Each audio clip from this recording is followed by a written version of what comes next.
What's up? Good morning. We are starting a new journey. So I mentioned this, I think, a month or two ago, but I got my second book and I've got it laid out, 14 chapters, ready to rock and roll. A lot of the stuff already done. But what I'm doing right now, from now until the end of January, is physically writing all the chapters, getting them all done, getting all the content in there. And I'm going to walk everybody through the journey. The book is called Put Butts in the Seats of Your Restaurant. And it's a little more detailed than my first book. My first book specifically, the ROI engine is what it's covering.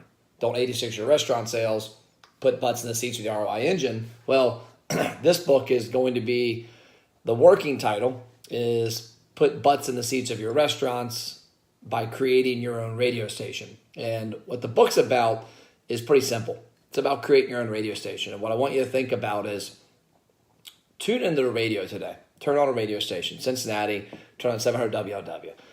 If you listen to that radio station, I want you to think, as a business owner, why can they charge you $100 or $200 or $300 for any given commercial? And it's because they've cultivated an audience that has three key elements. They know, well, maybe not this station, but they know, like, and trust are the three elements. Sometimes radio stations like WLW that people know, don't necessarily like and trust, but they tune in. And with this program, with this book, I'm going to be writing about, hey, what's up, Dad? What's up, Brian? Good morning, Eric. I'm going to be writing about 8 elements that you can use for your restaurant, the book, but actually any business. I've used these elements for my business. When we had our boat dealership, we used these elements for the boat dealership. But we're going to talk about 8 key elements that you can use to build your own radio station. And what I mean by that, because a lot of people wonder what the heck that means. That's actually my first book I wrote, which has never been published. It's in my computer. It's called Create Your Own Radio Station. And it's a goal to get that out in the next couple of years, because I think it was ahead of the time. At least my publishers and my consultants told me, because people have no clue what Create Your Own Radio Station would mean. They wouldn't search for it. But it's basically giving business owners the tools to create and cultivate an audience, so that when you need business, you can turn to them and you can talk to them, have a conversation with them, and ask for their business or educate them or invite them in, whatever. So chapter 1 is what I'm going to talk about today. Chapter 1 is basically covering what these 8 tools are. So I'm going to go over these 8 tools real quick. Not going to go real in depth with them, but also wanted to cover that the book's going to be kind of unique. Pretty much every chapter is going to have an interview with one of my clients or a colleague in the business or somebody in the industry that is using that tool at a high level. And if you're watching this video, as I said in the post, if you're watching this video and something in this relates to you that you're like, man, we're crushing it with that. Our restaurant's doing this. Our agency's doing this. I want to know, because I want to feature you in the book. We're looking for a handful of contributors still. I've got about 20 right now. And my goal is to feature, every chapter is going to have me talking about the concept, the theory. It's going to have downloadable guides. It's going to have tutorials that you'll go to online. More importantly, it's going to have an interview with somebody that's not Matt Plapp, somebody that is using these methods. One of them, for example, that just came to mind is, Chris Wiley from the Wiley Development Group, which owns some Hothead Burritos and Rapid Fired Pizzas. And with our help, he's using the Facebook Messenger scan codes to get people from Bowling Green State University up in Bowling Green, Ohio, into Facebook Messenger and then into the restaurant. So he's growing a database through grassroots community efforts. He's going to be an interview about how they did that. And that's going to be downloads and all that good stuff. But if that relates to you, let me know. I'd love to have a conversation with you. But let's talk about the 8 chapters and what we're going to talk about. So number 1, or not the 8 chapters, the 8 tools. Number 1, these 8 tools all have one thing in common. Their goal is to help you build an audience of people that know, like, and trust you, or make them know, like, and trust you. Find the people that should know, like, and trust you, and then cultivate that relationship and start conversations. So number 1, social media, where we're at right now. I had a conversation 2 days ago with a business that in 2019, it was January 1st, first day of the year, is still not using Facebook. And I'm just sitting there scratching my head. I'm like, I've been talking about this for now 11 years. 2008 was when I realized that Facebook wasn't going anywhere and that it was where everybody needed to be. And so chapter 1 is going to talk about social media like Facebook, Instagram, Snapchat, YouTube, LinkedIn. We're going to talk about the different ways you can use them, the different ways you shouldn't use them, and the good and the bad and the ugly. More than likely, they're almost all good. Because honestly, any place that you can free of charge reach out to a large audience is pretty good for your business. Number 2, retarget video. Number 2 is video. How to use videos like this on social media, in email, in your store to cultivate an audience. And those go hand in hand with 1 and 2. And then number 3, piggybacks. That's why these chapters are kind of in this order. Number 3 is retargeting. Everybody has honestly been retargeted. And if you haven't, and you don't know what I'm talking about, I want you to go online today when we get off this video and look up a very specific car on AutoTrader. 2017 white Chevy Suburban with rear captain seats, a sunroof. I know those cars, I've looked for it. And you're going to see ads for it the next 2 or 3 days on Facebook, on ESPN, on Fox News, on Instagram, wherever you're at, YouTube. You're going to have content delivered to you based off of your search history. You can also do the same thing with what I talked about the prior step, what chapter 2 is, or step 2, video. Retargeting people based on their consumption of your business's video is very strong method. So we're going to talk about retargeting.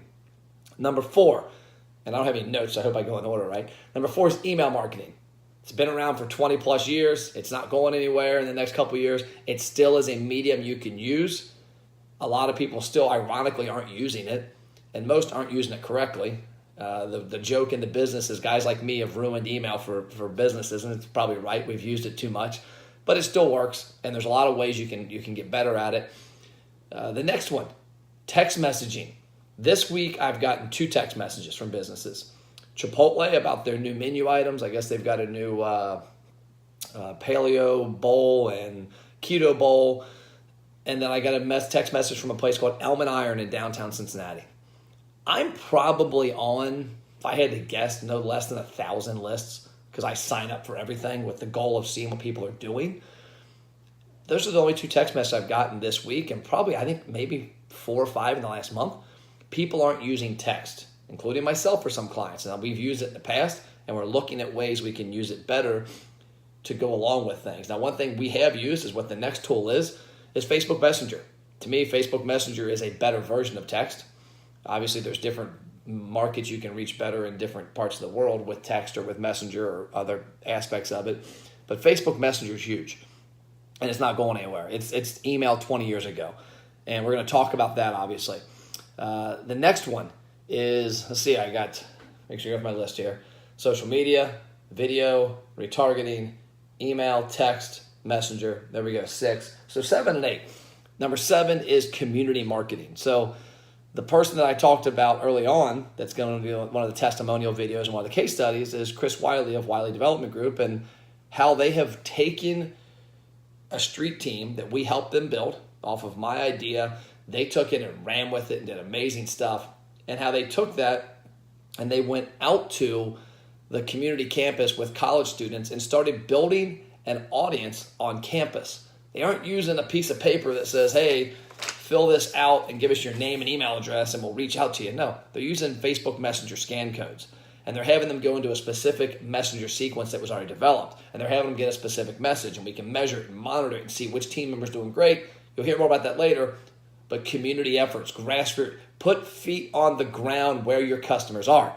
The easiest way to get in front of customers are to go where they are.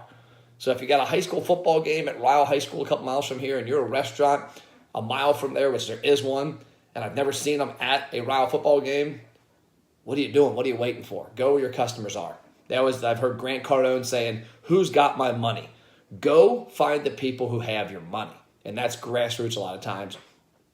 Last but not least, to me is one of the most important, is businesses fail big time. Restaurants fail big time at this. That is capturing the people that really know, like, and trust them. It's the people that are in the 4 walls.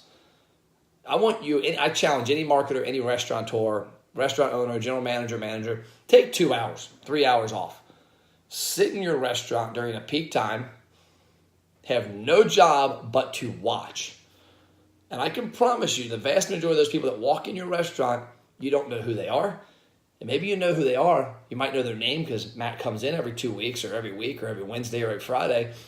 You don't have my email address. You don't have my messenger subscription. You don't have my text message. You don't have any way to reach me. You are 100% business is dictated on what I call the hope and pray method. You hope and pray that Matt comes back. Well, guess what? You need to do a better job of getting Matt's information so that you don't have to hope and pray, so that you can get his attention with the new menu item, Chipotle. What's ironic about it is I actually bought a book 2 days ago on the keto diet. I got a lot of friends that are doing it, that have always done it. I need to change my nutritional ways. I got off track this past year. Mine wasn't a New Year's resolution. Mine was I'm back from vacation resolution. I've been eating like crap in December and honestly November and October. And I wanted to research the keto. Well, guess what? I get a text message from Chipotle about this new keto bowl. And I'm like, wow, okay, it makes sense. I might be going down this path. I know a place that has a product. I know that Hothead Burrito has a similar thing. And I know that Rapid Fire has a keto pizza, the no-dough pizza. So reason I bring that up is that none of that matters if you can't communicate with Matt, with your customers. So that's what the last tool, the 8th tool, is the most important, is think about it. Who knows, likes, and trusts you? Number one, if they walked in your business, they 100% know you. Number two, the vast majority of restaurants' business is repeat business. They're back because they liked what they had the last time. And more importantly, if they're handing over their hard-earned money, if they're handing over a check, which I hope you don't pay in checks in restaurants anymore, but if they're handing over cash, credit card, a gift card, they now trust you. And so those are the key elements right there. Know, like, and trust is what you want from everybody in your radio station to help put butts in the seats. So that's what the book's about. It's going to be 14 chapters, 8 of which are actionable goals of what each step is. Each one of those 8 metrics are, those 8 items: social media, video, retargeting, email, text, messenger, grassroots, community, and store. Everyone's going to have actionable steps, and everyone's going to have downloads, case studies, interviews about how that can impact your business. And yes, it's a restaurant book because that's what I deal with. But it's something that if you were to just in your mind erase the word restaurant and put golf course, you could honestly use it for that as well from your standpoint. So that's what the book's about. That's chapter 1. I appreciate you hanging with me today. I'll be back the next couple weeks. Tune in every couple days, and I'll be hitting chapter 2, chapter 3, chapter 4, and then by the end of January, we'll be done with that, and then February will be the next step. The goal is to roll the book out from copywriting by April 1st, and then launch it in May at the National Restaurant Association show in a little different manner that's coming soon to you. See you later.